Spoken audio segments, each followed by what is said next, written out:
Hi everyone, welcome back to day 2 of 12. Today I'm going to take you through an episode on getting started when you have no savings whatsoever. Something we've had personal experience of. So when we first bought or when we first started investing in property, Jill touched on this yesterday, we had less than no savings. We had over £20,000 worth of debt. And you might be thinking, well, how can you buy a property with no savings and being £20,000 worth of debt? Well, I'll take you through that, and I'm also going to take you through what we do generally now in terms of investing and how we invest with very little of our own money. And so also I'm going to share with you some hints and tips around ways that you can get involved in property without actually spending any or a little amount of money. Okay, so the very first investment property we bought was actually a 2-bed semi-detached property down in Kilwinning. Lovely little property. We picked it up for 41,000. We refurbed it, new kitchen, new bathroom, new boiler, you name it, flooring, painted, plastered, everything needed done. Roof needed some work, rendering on the outside needed done. So once we actually done all that work, we refinanced that at £75,000, and we were able to pull pretty much all of our money back out of that deal. So I'm going to walk you through it and tell you how we went about that when we had no savings. So once we did have £20,000 worth of debt, myself and Jill are relatively lucky that we have stable, relatively good salaries. We both actually really enjoy our jobs as well, which is really important. And when we started investing, we took out a couple of money transfer credit cards. So I took out two of about 12,000 each. Jill took out one. So I'd taken about £24,000 worth of debt into my name, and it's quite a risky strategy to start with, but applied for them both on the same day. The way credit checks work, if I'd done one week and one the other week, there was a chance they might have caught up. Because I did two in one day, they both went through absolutely fine. So I deposited £24,000 into my bank account very, very quickly. I paid 4% transaction fee on that, so a few £100 for that money, and they were on a 0% interest rate for 18 months with Tesco and 24 months with Virgin, I think it was. So in terms of having access to cheap money, that is almost as cheap as it gets. One of the benefits of having interest rates so low is you can get access to very, very cheap finance. Okay, so that's what we did. I gave, I think, around about £14,000 worth of that. I gifted that to Jill. So I wrote a letter, went through my solicitor and said I gift this to my fiance at the time, Jill. So obviously I really trusted her, and Jill ended up using that as a deposit on the property that we purchased. And then we used money off her credit card and my credit card to pay the rest of the refurbishment costs. So around about £15,000 we needed for that. And then the cost of, we took out a bridging loan. So Jill took out the bridging loan. The bridging company would only give us about 70% of the value of the property. It ended up being about 27,000 after all fees. So the property was valued at 41. Or we bought it for 41. It was actually valued at 60 at the time.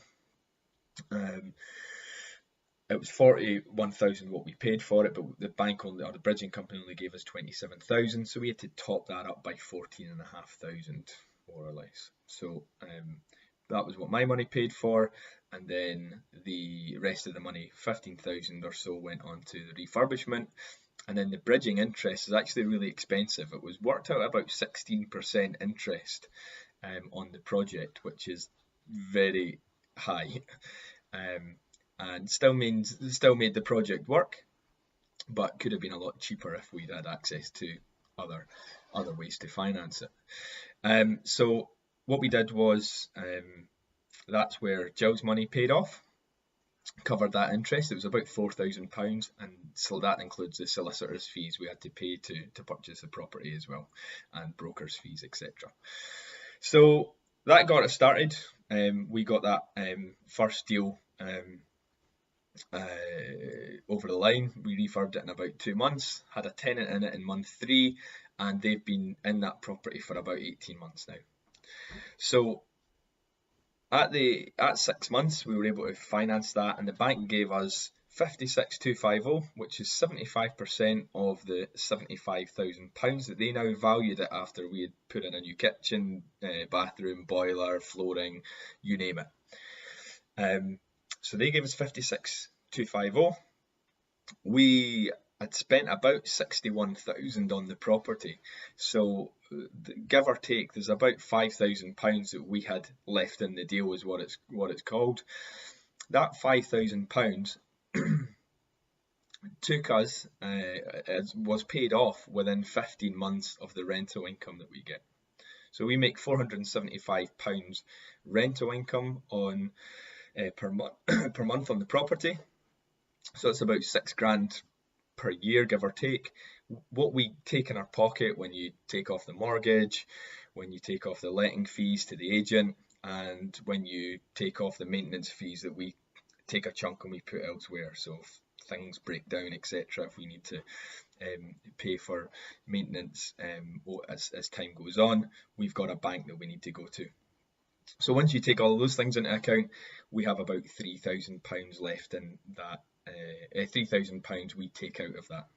So that we had left £5,000 in the deal. We make about £3,000 per year.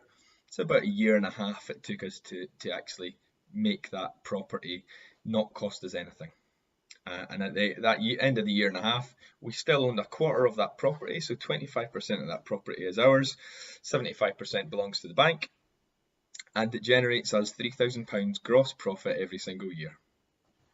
Pretty good deal. I hope you agree. Even though we took out quite an expensive bridging product, one of the only ones available to us at the time, we still were able to see that could work.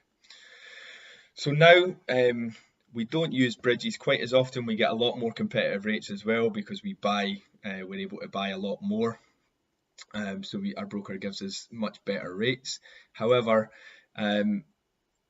bridging is still more expensive than where we can get other borrowing. So what we do just now, we offer investment through private investor clients, and Jill mentioned yesterday we've actually raised over £250,000 of private investment over the last kind of 18 to 24 months. Now, the reason we're able to do that is because it's cheaper than 16%. Anything cheaper than 16% works for us. Actually, anything cheaper than 10% generally works for us. And meanwhile, most people who have ISAs in the UK, so most people that save have an ISA, and every ISA, or very few ISAs, will have anything, an interest rate greater than 1.5%. So you've got inflation at 3%, which devalues your money, and you've got a savings rate of 1.5%. So what we are able to offer our private investor clients is interest rates between 6 and 10%, depending on the level of investment, and also depending on the length of time that the borrowing is required for. So they're delighted at that. Generally, we'll come back for more. And what we can also do is offer asset backed. So what that means is basically it's secured against the property that we go and buy.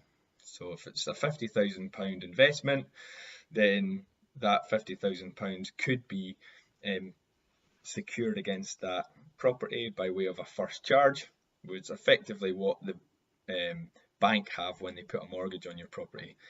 They have first dibs if that got sold. They get paid back, and then you get what's left. Okay, so that's how we went and bought that first property. And yeah, with none of our own money, we leveraged our credit rating, we leveraged our salaries, obviously, that we had at the time, and we leveraged our knowledge. So we knew that we could, even though to some people it might feel like very expensive and risky, we knew at the back end that we'd be able to pay off all of that, or the majority of that debt, and actually as an asset, that was now able to pay off very quickly within a period of 1.5 years any money that was sitting on a 0% interest rate credit card. So worked out a very, very good deal, and we've got even better deals since we've moved on from then, over the last kind of 18 months. So listen, I hope that's been useful. I did say at the top of the show that I'm going to do, or top of the video, I'm going to do the top 5 ways where you can invest without spending any more money. I will put a link to some notes on that because I'm conscious we're over 10 minutes, and hopefully you'll be able to find that useful. All right, take care. Hope you've had a great Boxing Day, and I'll see you tomorrow where we're talking about the power of leverage in property investing.